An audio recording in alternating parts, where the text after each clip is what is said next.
Bonjour YouTube. Aujourd'hui, ça fait un petit moment qu'on s'est pas vu. Donc du coup, désolé pour vous, mais ça va être une vidéo très longue. Donc si vous avez envie de mettre ça en fond, il n'y a pas de problème. Ça va être une vidéo assez longue, assez grave, où on va en fait faire une analyse d'un comportement social qui se trouve sur la plateforme TikTok. L'analyse a déjà été faite par certains youtubeurs comme le roi des rats par exemple. Mais moi je vais me consacrer uniquement à un type, c'est-à-dire la discrimination et le racisme en général. Parce qu'il faut en parler. On va faire une analyse, donc du coup on va la décrypter tout ça. Alors, accrochez-vous. Ça va être long comme je vous l'ai dit. Accrochez-vous et bienvenue dans cette discussion.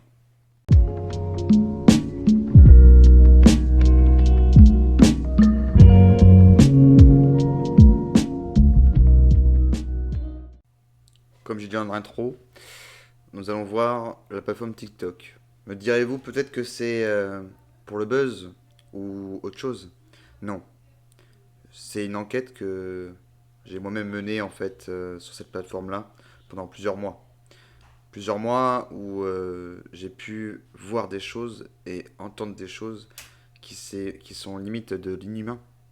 L'inhumain, oui, je le dis bien. Voilà. Donc, pour commencer, il faut bien commencer par quelque part. On va voir ce qu'est cette plateforme-là, même si vous le savez déjà, je pense. Bon, on va pas épiloguer, ça va être très rapide sur ce point-là. TikTok, c'est une application de divertissement, un réseau social où on partage du contenu, pas plus de 60 secondes par vidéo, bien sûr. Donc du coup, c'est un contenu de divertissement, mais retenez bien, il faut avoir au minimum 13 ans pour pouvoir être là-dessus. C'est très important pour les prochaines parties. Donc normalement, on doit retrouver soit des contenus à but humoristique, soit du contenu sérieux qui doit nous faire apprendre quelque chose. Mais c'est pas forcément que ça.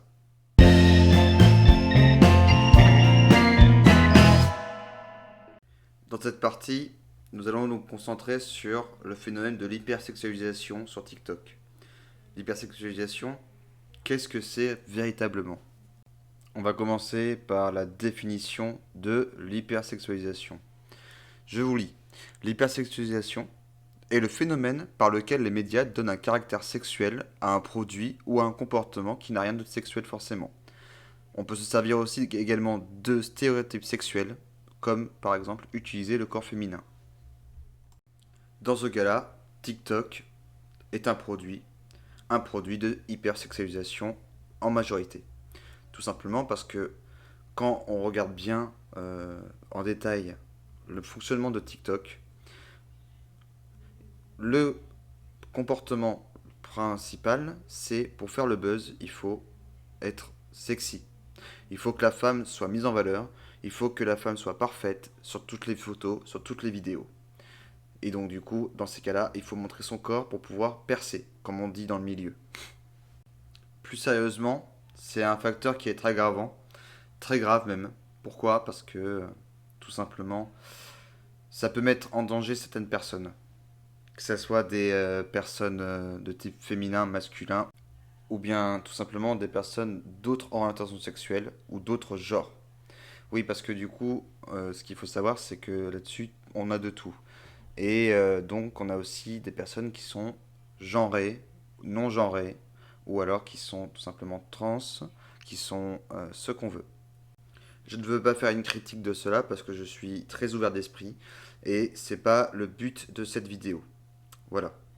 Le but de cette vidéo est de également montrer que justement c'est dangereux car montrer des corps parfaits, montrer des choses comme ça, surtout quand on a moins de 18 ans, je vais aller dire. Si on a moins de 18 ans, c'est compliqué, on est en pleine période d'adolescence et les adolescents sont en recherche d'identité. Si on leur montre que justement ils ne sont pas comme ces filles qui sont là, qui sont parfaites, qu'on peut dire, ben Ça peut mener à des graves troubles. Troubles de la personnalité ou bien troubles tout court de la dépression.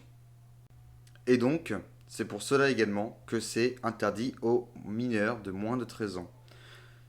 Malheureusement, il y en a beaucoup trop. Et c'est trop facile sur ce genre de réseau social de rentrer. Il n'y a pas vraiment de vérification de l'âge ou quoi que ce soit. Donc du coup, on se retrouve avec des enfants de moins de 12 ans qui veulent par exemple faire comme les grandes et donc du coup suivre les codes, faire des twerks, quoi que ce soit. C'est très dangereux. Très très très dangereux.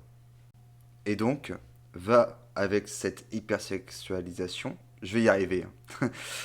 Avec cette hypersexualisation, on va retrouver des choses également donc bien, parce que du coup, clairement, je veux pas jeter la pierre à tout le monde, mais l'hypersexualisation a un bon côté, mais pour un public averti, d'accord. Mais ça a un autre problème, c'est-à-dire que du coup, avec les bons commentaires ou les bonnes choses qui peuvent nous arriver grâce à ça, on aura un florilège en fait de discrimination qui peuvent accéder également à ça.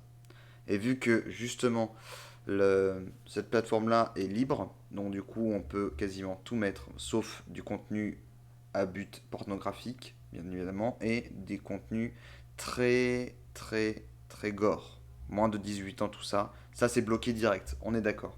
Par contre, la discrimination va par le physique, vu que justement le, cette application, c'est comme je vous disais tout à l'heure, le cultu du corps. Et donc le cultu du corps dit que forcément on va regarder le physique en premier. Dans toute vidéo, quoi qu'il arrive, ça va être comme ça. Et donc il va y avoir des personnes qui vont discriminer d'autres. Parce que justement, c'est drôle apparemment. À titre d'exemple, j'ai pu voir des enfants de mon à peu près 15-16 ans pleurer, mais vraiment pleurer, au point de dire j'ai envie de me suicider. Clairement, il y a des gens comme ça, des enfants qui disaient ça. Pourquoi? Parce que dans les commentaires de chaque vidéo, il y avait des gens qui disaient t'es grosse, t'es pas belle, planche à pain, tout ça. Et d'autres commentaires également qui disaient qu'il fallait qu'elle se suicide pour que ça fasse du bien à la planète. C'est choquant, non? Bien évidemment, vu que c'est choquant, ben ça peut faire le buzz aussi pour ces personnes-là. Le buzz entre dans le buzz, ça crée des groupes qui vont s'amuser justement à faire ce genre de choses sur des personnes qui sont fragiles psychologiquement en règle générale. Bon, bien sûr, il y a d'autres personnes qui sont très bien, hein, je ne jette pas la pierre également pour tout le monde. Il y a des personnes qui sont très très bien, il y a des personnes qui gèrent bien la chose, surtout pour les commentaires comme ceci. Mais ceux qui sont vraiment fragiles psychologiquement, ça peut être très dur pour eux. On va s'arrêter là pour l'hypersexualisation. Je pense qu'on a tous compris. Maintenant, cette hypersexualisation va découler d'autres phénomènes qu'on va voir maintenant.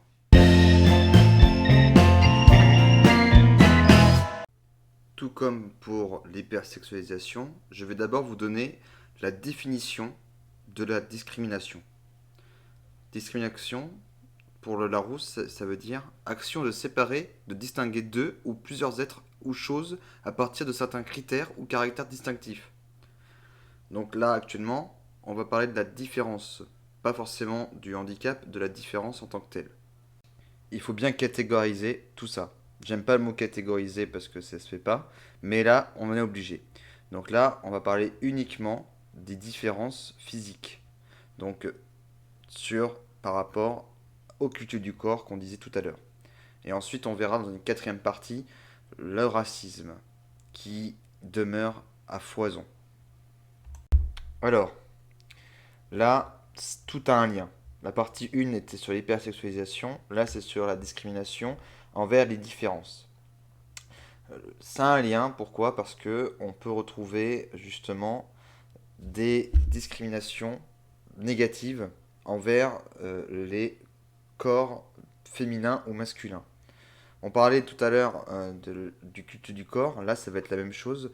Les commentaires qui sont haineux, qui sont, quoi qu'il arrive, fait exprès pour faire mal envers une catégorie que je vais nommer les personnes rondes, pour pas choquer.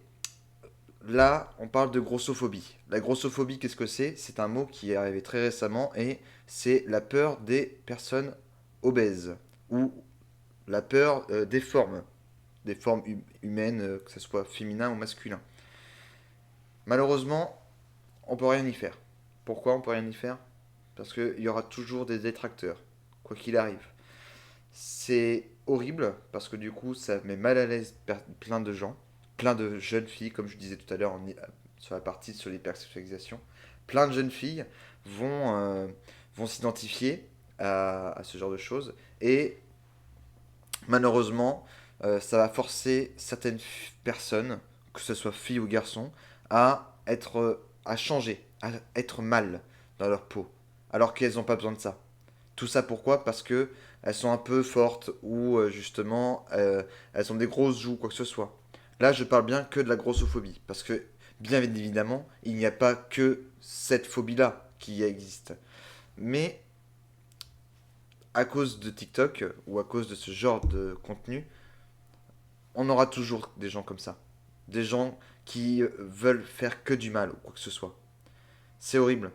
Et la plupart du temps, ces personnes-là qui font du mal sont des personnes elles-mêmes qui se persuadent qu'elles sont mieux que les autres, alors qu'en fait, elles sont pareilles. De toute façon, on est tous pareils. On est tous des humains. On est tous, quoi qu'il arrive, on est tous des humains. Je répète, on est tous des humains. Que tu sois gros, que tu sois fort, que tu sois mince, que tu sois différent, que tu aies des problèmes d'acné ou quoi que ce soit, le principal c'est qu'on est tous pareils. Bien sûr, on peut dire ah c'est de l'humour ou de l'humour ou quoi que ce soit. C'est de l'humour noir. L'humour noir, c'est effectivement un type d'humour où quoi qu'il arrive, tu vas piquer quelque chose en fait qui est véridique, mais tu ne le penses pas. Sauf que du coup, les gens qui se cachent derrière l'humour noir de base, sont des personnes qui ne comprennent pas, qui ne sont pas euh, à même de pouvoir justement définir ce que c'est. Définir ce que c'est que d'être normal ou quoi que ce soit. C'est des personnes qui n'ont en général pas eu de problème dans leur vie. Moi personnellement, je fais de l'humour noir. Mais je vis au quotidien des discriminations. Je vis au quotidien des choses qui sont affreuses ou quoi que ce soit. Ou que j'ai pu vivre des choses affreuses. Mais je reste quelqu'un d'intègre et je ne le pense pas ce que je dis forcément. C'est juste pour faire rire ou quoi que ce soit. Malheureusement, ces genres de personnes-là sont souvent des personnes incultes ou alors des jeunes enfants, des jeunes qui s'amusent en fait au final à rabaisser d'autres personnes parce qu'elles sont différentes physiquement. C'est pas bien. Je tiens à préciser, c'est pas bien. Il faut pas faire ça. Pourquoi? Parce que du coup, toi, imagine-toi, je dis toi, mais c'est pas grave. Imagine-toi, tu es un détracteur, quelqu'un qui veut faire du mal à tout prix. Donc il arrive à faire du mal ou quoi que ce soit, et puis à un moment dans ta vie, ben, tu te retrouves à la place de cette personne-là et tu te dis, j'ai pas envie qu'on se foute de ma gueule. J'ai pas envie, quoi. Mais tu vas le faire quand même. Pourquoi? Ben, parce que c'est drôle sur le moment, mais tu penses pas aux conséquences qu'il y a derrière et à ce que tu dis, toi. C'est pareil. La grossophobie, c'est comme pour tout type de discrimination sur le culte du corps. Les personnes qui ont des problèmes de peau, de l'acné continu, les personnes, comme je disais, les grossophobes, pardon, qui aiment pas les personnes rondes, les personnes qui sont très minces, qui sont anorexiques et qu'on se fout de leur gueule parce qu'elles sont anorexiques, c'est inhumain pour moi. Inhumain. C'est un coup de gueule que je porte, c'est inhumain. Faut pas faire ça. Vous connaissez pas en fait la vie des gens. Oui, je sais, je suis un peu en train de faire une partie de gueulage, comme on dit, mais c'est obligatoire. Voilà, c'est tout. Si tu ne t'acceptes pas comme tu es, ok, bah t'es plus à même, en fait, finalement, de, d'avoir des reproches et que ça t'atteigne. Les gens sur TikTok, vu qu'ils se cachent derrière l'anonymat, ils vont toujours essayer de faire ce qu'ils peuvent pas faire en fait de base, c'est-à-dire se foutre de la gueule de quelqu'un. euh, Quand tu es en visuel, c'est un peu plus compliqué si tu te peux pas, si cette personne-là qui se fout de la gueule des autres peut pas se défendre en fait finalement. Donc du coup, ils se défendent auprès de l'anonymat pour pouvoir justement attaquer et du coup se sentir plus fort. Se sentir plus fort, ça sert à quoi? En fait, je sais pas. Je comprends pas ces gens. Je comprends pas pourquoi ils sont comme ça. Et pourtant, j'essaye de comprendre. Même en les analysant, même en essayant de voir ce qu'ils font, je comprends pas. Je comprends pas ces graves accusations, ces diffamations. À savoir que la diffamation, euh, le, le caractère à justement détruire quelqu'un ou quoi que ce soit, c'est passible de prison.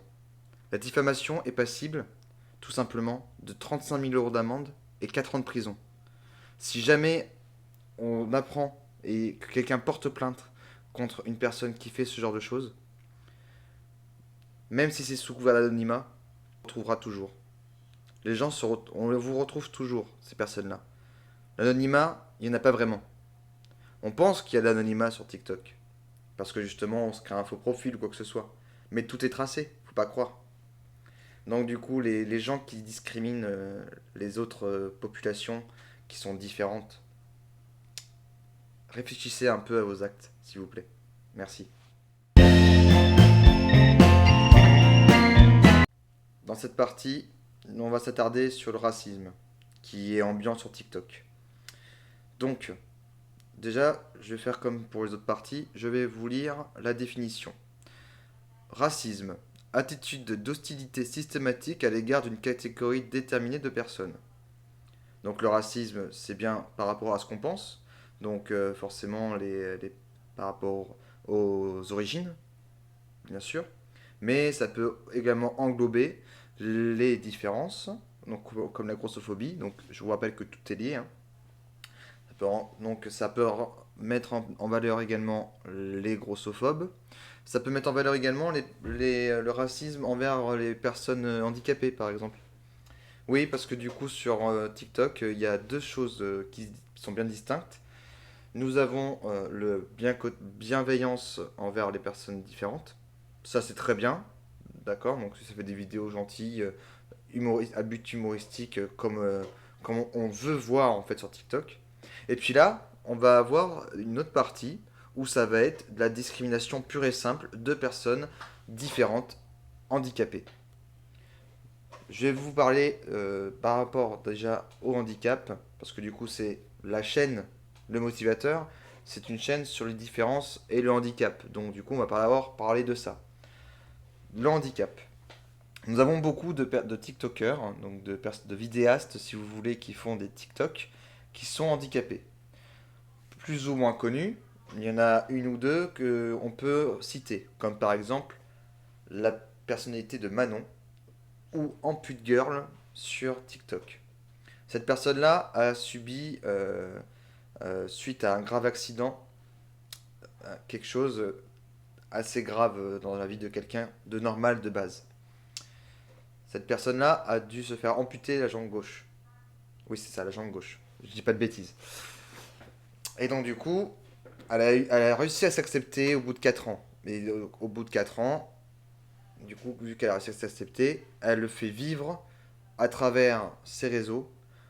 Comme quoi, même si on est différent, on est quelqu'un de normal. C'est très bien. Ce genre de personnes, je les respecte parce que c'est des personnes véritables et véridiquement parfaites. Pourquoi? Tout simplement parce qu'elles véhiculent quelque chose qui est super, mais super prenant et qui, là, par contre, je suis d'accord qu'on peut s'identifier à ce genre de personnes. Parce que justement, elles sont bienveillantes, elles sont drôles, elles sont gentilles. Et puis, voilà que justement, une vague de haine peut tout faire mal. Cette personne-là, je parle toujours de Ampute Girl. Pourquoi? Parce que justement, c'est l'exemple le plus notoire. Cette personne a subi de la discrimination, a subi du racisme au final. Pourquoi? Parce que son compte est fait uniquement pour justement montrer qui elle est vraiment, et donc du coup montrer ses défauts et ses qualités, et donc montrer son moignon. Cette personne se fait harceler sur TikTok, mais c'est pas la seule, hein. Toutes les personnes qui sont différentes vont se faire harceler à un moment ou à un autre. Mais il faut être bien connu pour pouvoir bien se faire harceler. Elle s'est fait harceler pourquoi? Parce qu'elle montrait son côté. Elle montrait qui elle était vraiment. Elle montrait donc son moignon. Donc du coup, ça plaît pas à certaines personnes. Et ils vont faire comme dans la première partie la discrimination et la différence. Ils vont faire de l'humour noir. Pourquoi pas? Mais cet humour noir, en fait, quand c'est dû à un effet de groupe, quand c'est dû répétitif, tous les jours, tout le temps, c'est affreux. Ça mine le moral en fait. Et là, on se sent agressé. Moi, je l'ai pas encore vécu sur TikTok. J'ai de la chance parce que du coup, je fais le même genre de contenu que ce que je fais avec vous actuellement. Je me bats contre ça. Mais c'est pas possible. Se faire, j'ai plus les mots. Se faire enguirlander, on peut dire ça comme ça pour que ça soit plus sympathique. Se faire enguirlander parce que justement, on montre qui on est vraiment. On assume d'être ce qu'on est. Et avoir des gens derrière qui nous font tous les jours, nous disent ça va pas, cache-moi ça, là, c'est, c'est pas possible. Je, je n'ai pas les mots par rapport à ce genre de comportement. De toute façon, toute la vidéo là actuellement, c'était que sur des comportements de merde. Vraiment. Et là où j'ai pas les mots. C'est pour ça que je fais une analyse, peut-être pas objective, mais une analyse qui rentre dans le cadre justement où il faut faire changer les choses et faire bouger. Bouger les choses. C'est ça le plus important. Donc là, on parle d'une personne handicapée qui justement s'accepte. Maintenant, on va parler des autres personnes. Donc, d'un autre type de racisme, le racisme le plus commun sur les origines. Beaucoup de personnes noires ou arabes, sans être racistes ou quoi que ce soit, c'est les termes exacts, se font mais vraiment dépouiller sur ces genres de réseaux par rapport à leur origine. J'ai vu plusieurs fois des gens disaient rentre chez toi sale nègre en commentaire de vidéos et ou tu pues, casse-toi, voilà. Des trucs bien complexes, hein. J'ai l'impression que il y a aussi une forte hausse euh, du.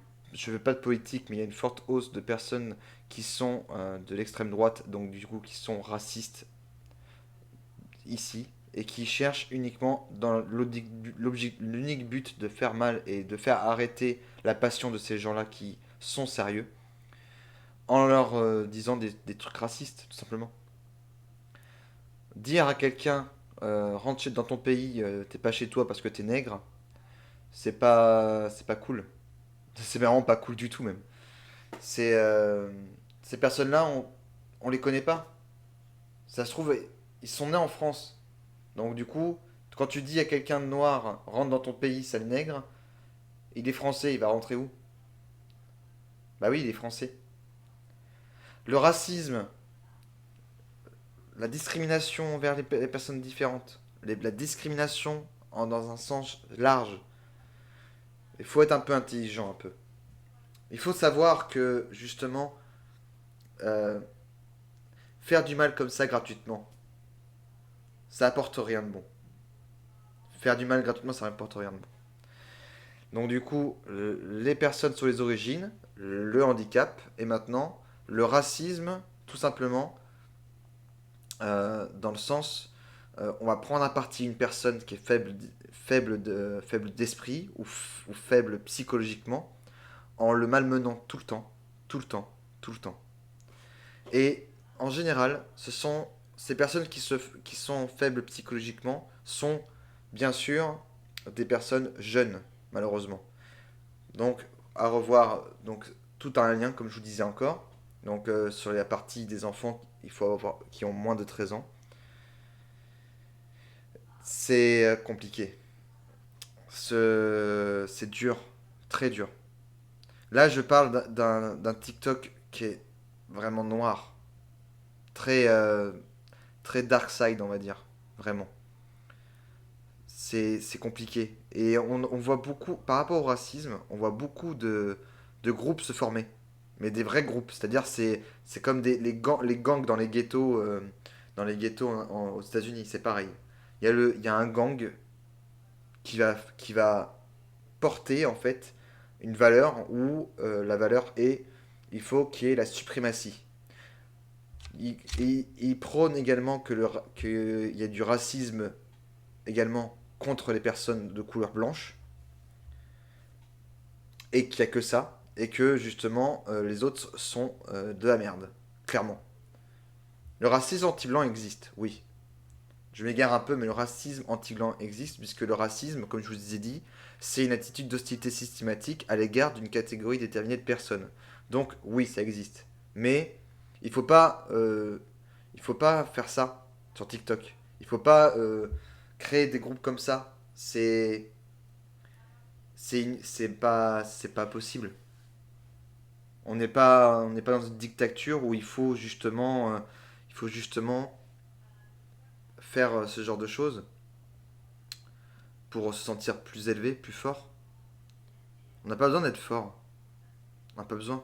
Alors le racisme sur TikTok, c'est comme pour la discrimination ou pour justement l'hypersexualisation, c'est ambiant. Il faut se l'avouer.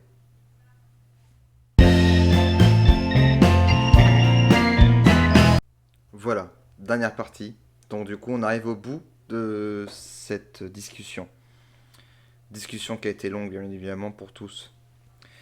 Mais nécessaire pour faire avancer les choses, pour faire bouger les choses et pour se faire réagir. Voilà, en conclusion, sur TikTok, il faut avoir 13 ans minimum, quoi qu'il arrive. Les enfants de moins de 13 ans, partez de là, ou ne publiez pas. Partez tout simplement. Pourquoi? Parce que vous allez voir des choses qui vont être choquantes pour vous. Si vos parents, je ne remets pas la faute sur les parents, bien évidemment, hein, ils font ce qu'ils veulent, ils éduquent leurs enfants comme ce qu'ils veulent. Mais si vos parents vous laissent faire ça, faites attention à vous. Il y a pas, quand vous rentrez sur TikTok et vous mettez un âge de moins de 13 ans, il n'y a pas de garantie derrière. Il faut faire attention. Ça, c'est une première chose. Les enfants de moins de 13 ans n'ont pas leur place ici. Même, je pense que 13 ans est beaucoup trop jeune. Il faudrait mettre moins de 16. Moins de 16 ans. Parce que, comme je vous disais en première partie, il y a l'hypersexualisation. Donc du coup, il y a beaucoup de contenus qui vont tourner autour du sexe et qui sont pas pour des mineurs très jeunes. 13 ans, effectivement, c'est normalement la majorité sexuelle en France. Ça a été voté récemment, donc on passera à la majorité sexuelle à 13 ans. Mais c'est pas une raison. 13 ans, c'est trop jeune. Il faudrait que TikTok réagisse et qu'il la mette à 16 ans. 16 ans, on a plus mature dans ce sens-là, dans le sens où on connaît un peu ce genre de choses. Et on va pas vouloir forcément s'identifier à tout. Voilà. Le contenu sexuel sur TikTok est très dominant. Très dominant. Il y a bien évidemment des bonnes choses sur TikTok. Là, je vous ai parlé que des trucs, mais vraiment pas bien. Il y a de l'humour, il y a des youtubeurs ou des personnes TikTok, juste de TikTok, qui font des vidéos très sérieuses et qui nous font apprendre des choses. Ça, ce côté-là de TikTok est très bien. Je dis pas le contraire. Il y a des bonnes personnes, bien sûr. Il y a des bonnes choses. Il y a rien à pas tout est à jeter sur TikTok, et encore heureux. Pas tout est à jeter. Mais il y a des choses qu'il faut améliorer et des choses qu'il faut complètement enlever. Le racisme, les faux commentaires d'humour noir qui sont là juste pour faire chier tout le monde. Les discriminations des différences et la grossophobie ainsi que la discrimination de l'orientation sexuelle des personnes. Oui, parce que du coup, les personnes qui sont d'autres orientations sexuelles se font aussi discriminer à fond, à foison. Ça, il faut l'enlever. Ces trois choses-là, il faut l'enlever. La quatrième chose à enlever, c'est également, ce sont les contenus qui sont à but justement uniquement de haine. Uniquement de faire valoir sa haine envers un type de personne. Ça, c'est un contenu également à bannir. Il y a un cinquième contenu également, c'est la pédopornographie. Parce que oui, il y a des commentaires qui sont très douteux. Parce qu'il y a vu qu'il y a des enfants de moins de 13 ans qui sont dessus, il y a forcément de la pédophilie, malheureusement. Ça, j'en ai pas parlé, mais il y en a beaucoup que j'ai pu voir. Le sixième contenu également à enlever, ça serait justement de enlever les contenus de personnes qui veulent juste faire le buzz en faisant des choses gore ou des choses crades. Oui, il faut l'enlever. C'est pas drôle. Montrer quelqu'un qui vomit, c'est pas drôle en fait. Montrer quelqu'un qui mange du caca, parce que oui, j'ai vu ça. Quelqu'un qui mange du caca, c'est pas drôle. Ça fait rire aux copains peut-être, mais c'est pas drôle. Il y a des gens que ça peut choquer. Donc ça, faut l'enlever. Le reste, donc le contenu divertissant avec à base d'humour normal, à base de courses de billes. Oui, j'ai vu des gens qui font des courses de billes. Ça, c'est divertissant pour les jeunes enfants. Le contenu divertissant dans le sens sketch, par exemple, également, ça marche aussi. Il faudrait axer également sur euh, l'éducation. Il y a beaucoup de profs sur TikTok, faut pas croire, hein. Il y a beaucoup de profs d'histoire, de SVT, qui essayent de faire le mieux pour eux, pour leurs élèves, et je leur en félicite, ça fait plaisir. Ça fait plaisir aux jeunes, justement, de voir que leur prof n'est pas juste un vieux pépère sur sa chaise en train de réciter de son cours. Ça fait plaisir de voir ça. De la jeunesse de prof. Donc ça, il faudrait l'axer également. Axer sur les vidéos à but également caritatif. Montrer que on est des personnes bien. Ça, ce genre de vidéos, il faudrait aussi les promouvoir. Tout ce genre de vidéos, tout TikTok en général, c'est une bonne chose. C'est un passe-temps. Ce n'est pas une vie. C'est un passe-temps. On peut en vivre, comme sur YouTube, on peut en vivre. Mais il faut pas croire, c'est difficile. Donc maintenant, en résumé, arrêtez avec le racisme, avec l'hypersexualisation, avec les discriminations, et concentrez-vous plutôt sur vous-même. Concentrez-vous sur faire divertir les gens tout en restant respectueux. Merci. À bientôt.